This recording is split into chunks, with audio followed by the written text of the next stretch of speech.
Dod i adnabod Clwb Gwawr Clydau drwy lygau ddwy aelod wreiddiol, Gwenan Phillips a Sharon Harries.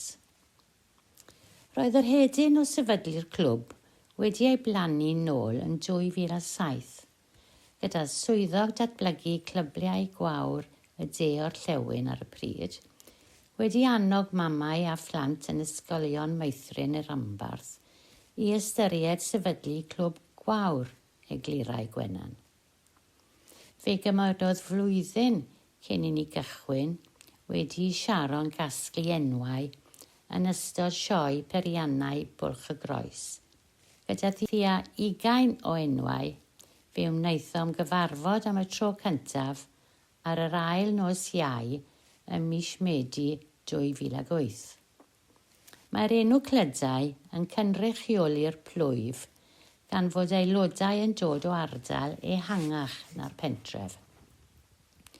Mae Gwenan wedi cadw llyfr yn llawn lluniau sy'n cofnodi'r flwyddyn gyntaf, ac mae cyfarfodydd y clwb yn dal i ddenu rhyw 24 i 27 yn reolaidd. Byddwn nhw'n cwrdd yn neuadd gymunedol Bwlch y Groes, meddai Gwenan. Yn ystod y cyfnod clo, mae'r neuadd wedi cael ei hadnewyddu ac yn cynnig lleoliad modern gydag adnoddau technegol ar gyfer yr aelodau, ac mi fyddwn ni yn cael gweithgareddau amrywiol y tu allan hefyd. Yn ystod y cyfnod clo, wnaeth y clwb ddim peidio cwrdd gan fentro defnyddio Zoom yn reolaidd i greu nosweithiau llawn hwyl a sbri. Ond y sbort cyntaf oedd cael pawb i ddefnyddio Zoom am y tro cyntaf. Un gyfrinach gan y ddwy yw ei bod fel aelodau yn taflu enwau pawb i mewn i het a thynnu allan 2 enw ar y tro mwyn i'r ddwy drefnu noson. Mae hynny wedi rhoi cyfle arbennig i'r aelodau weithio gyda pherson newydd a dod i adnabod ei gilydd yn well.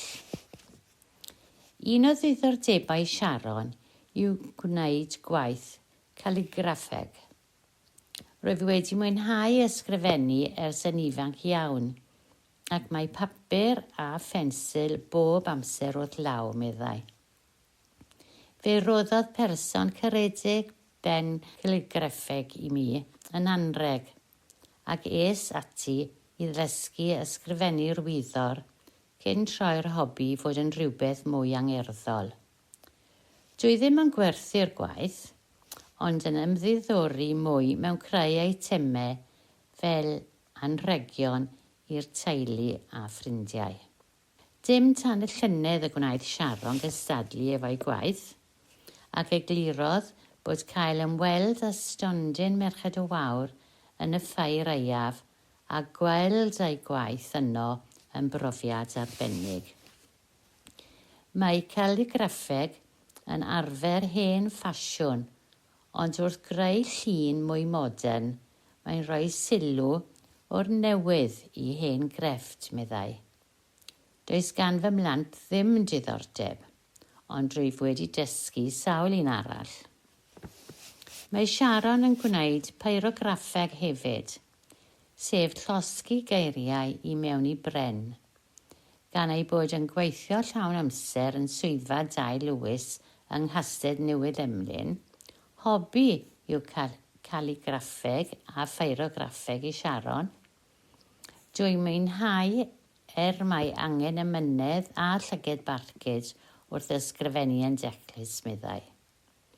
Cofiaf wrth ddod i ddiwedd sawl pennill o gerdd, y gŵr arwyn yn cerdded i'r ystafell ac yn lle ysgrifennu'r gair arwain, heb sylwi roeddwn wedi ysgrifennu'r enw arwyn. Bu'n rhaid dechrau'r cyfan eto.